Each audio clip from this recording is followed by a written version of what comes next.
welcome back to my channel. Today is actually the 3rd of September, so I'm filming, editing, and uploading all on the same day because that's smart.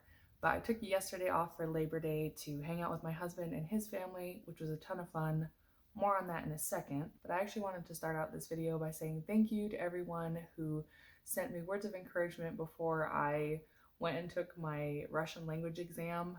I was very stressed about it. It's for my part-time job, and the various scores you get affect how much you get paid. So I was very concerned about maintaining the score that I got the last few years, so that I can keep the same amount of pay. So it was a little stressful, but when I went in for the exam both days, because it was last Monday and Tuesday, I did reading Monday and then listening Tuesday. So when I went in to take the listening on Tuesday, which is the one I was most nervous for, I had about 15 minutes before the test began when I first showed up in the parking lot. So I called my husband to say hi to him, and then I kid you not, I opened up YouTube to read your guys' comments because they were very encouraging. They helped me a lot. I did well on my exam. I got the scores I needed, so I feel really good about that, especially considering how I didn't study as hard as I have in previous years.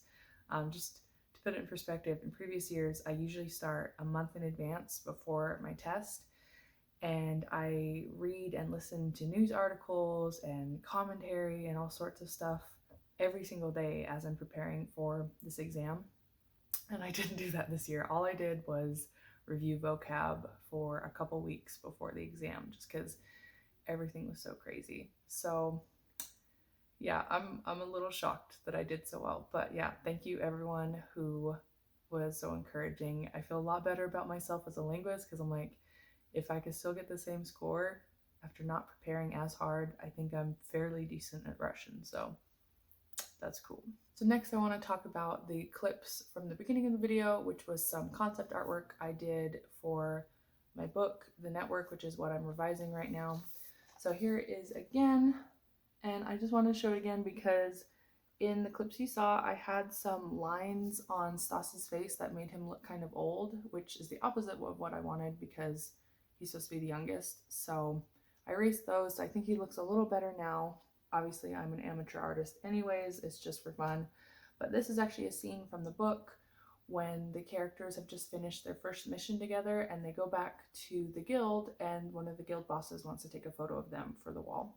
So you can see here's Vinnigan looking disgruntled and not interested at all in taking a picture because that's him. And then you have Fedya in the middle. He's the tallest, of course.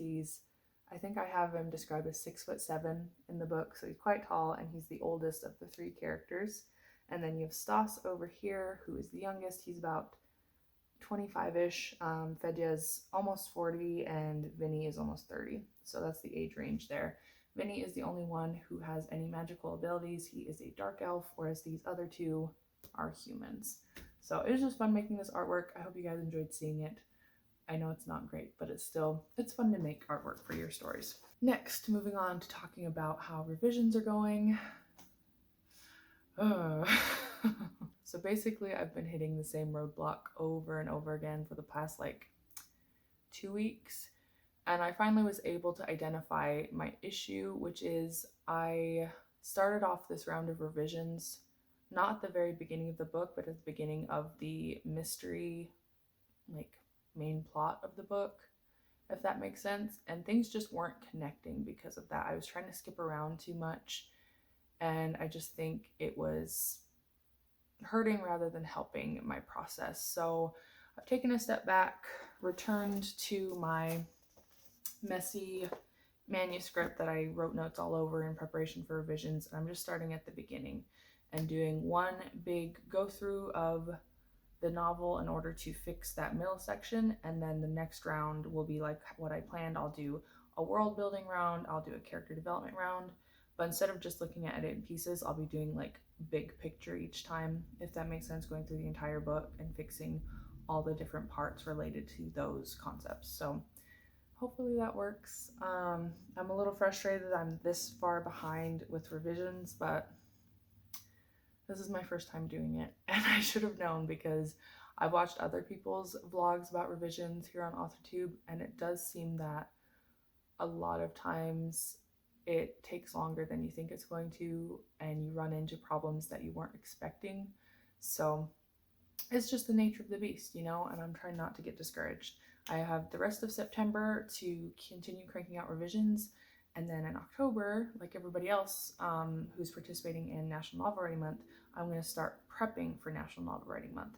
So that involves writing a full outline for my next project, which I'm so excited about. It's hard to revise when like all I want to think about is the second book. Seriously, that's like all that's in my head right now. So it's hard to go to this when I'd rather be working on the second book. Basically, I keep sabotaging myself, so that's pretty cool. But I am going to try to work as hard as I can for the rest of September, get as much as I can done in this round of revisions, because like I've said before, I really, really want to do beta reading this next spring.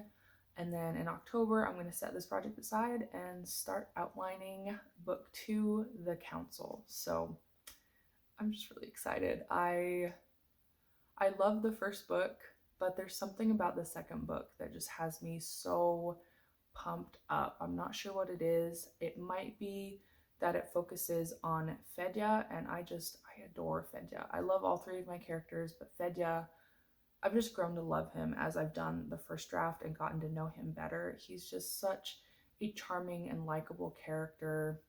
I don't know, I'm just really excited to spend more time with him. That's like the lamest update ever, but that's how my revisions are going. So sorry about that. So returning to talking about Labor Day, the thing I was most looking forward to was an annual library book sale that the city that we used to live in, that we just left, holds every year, and that's where my husband's family lives.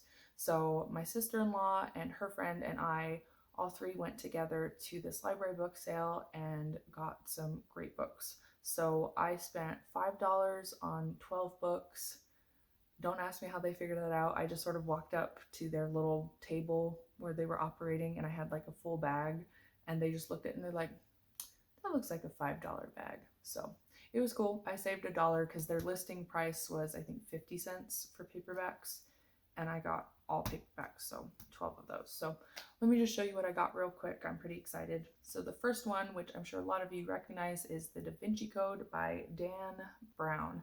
So I've seen the movie and was just interested to finally read the book.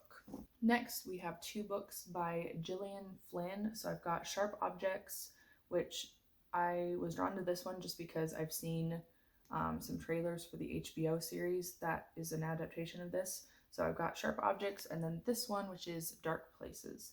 So I'm excited to read these. I've heard she's a really good writer, and I want to read some more thriller type stuff. So very excited for these. Next, I have one by Tamora Pierce, which I've heard, you know, a lot of people talk about how much they love her, and I don't think I've ever read anything from her.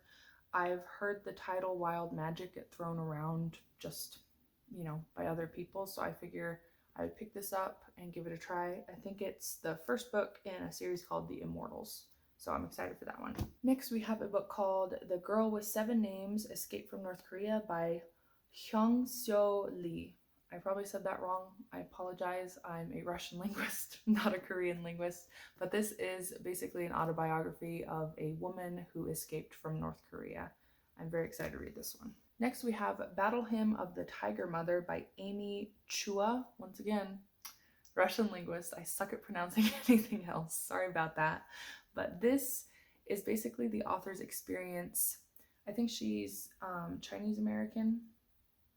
Yeah, I think she lives in the United States, but she decided to raise her kids with the Chinese method rather than the American method, as far as I understand. Now I'm worried I'm giving it the wrong synopsis, but that was the basic understanding I have of it. So it's her experience with that, and I was really interested to read it and see if maybe there was something I could glean to incorporate in my parenting, because parenting's hard.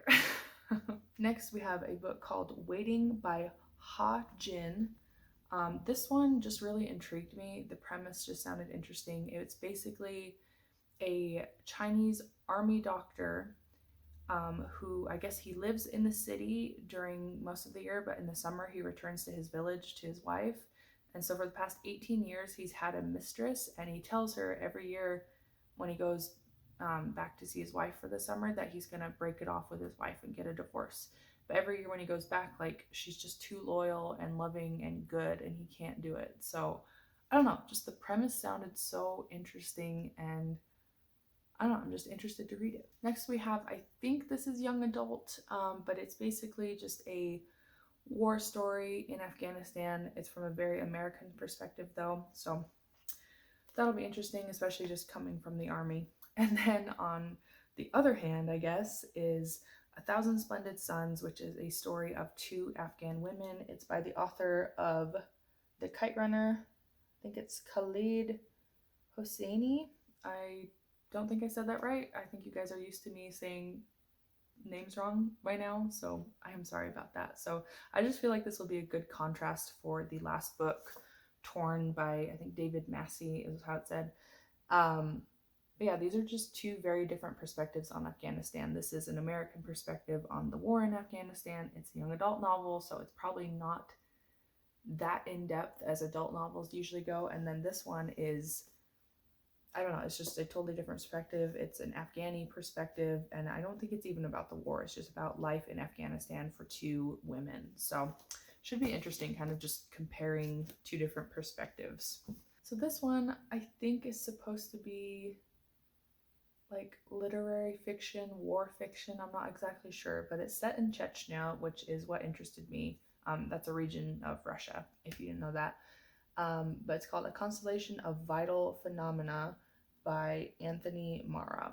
So I can't really explain the premise. It's kind of all over the place, but it just sounded interesting because it's a war story in Chechnya. Next we have The Gargoyle by Andrew Davidson. This one is like one of those reincarnation love story type books, if that makes sense. So there's a guy who gets in a car accident and someone comes and sees him in the hospital and tells him like they were lovers in the past, like, you know, centuries ago. So it sounded interesting. I honestly though, I picked it up because the cover is really pretty. I'm superficial sometimes, what can I say? So the last book is a science fiction and fantasy short story anthology. I didn't know who L. Ron Hubbard was, and I don't know how he's like connected to this specifically. I know he was a writer of science fiction and fantasy, but he's also the founder of Scientology, which I'm a little sketchy about. I'm sorry if that offends anybody. So I'm like, is this something I should read? But like, he didn't pick the books because I think he was passed away before this particular anthology was published. So it's like the short stories were selected by a bunch of different authors. So I'm not sure. So you guys tell me, is it weird that I read this? I have no idea. I've never even heard of this anthology. I just picked it up because it sounded cool. But then somebody was like, oh, isn't that the Scientology guy? And I was like, apparently, I guess. So those are all the books I bought at the book sale. Lastly, my current read is Throne of Glass by Sarah J. Maas. I got this one from the library. You guys can see I have a bunch of notes in here because I'm actually planning on doing a new series on my channel. I'm not going to spoil anything about it yet, but I'm very excited. I think it'll be a lot of fun. Well, that's basically it, I guess. There's my update. There's what I'm reading, all these bunches of books I bought, even though I have books that I haven't read yet on my bookshelf. I am out of control. Well, I hope you guys enjoyed today's update. Thank you so much for watching, as always. If you've been enjoying my content, be sure to subscribe to see more. I hope you guys have an amazing week, and as always, happy writing. Bye!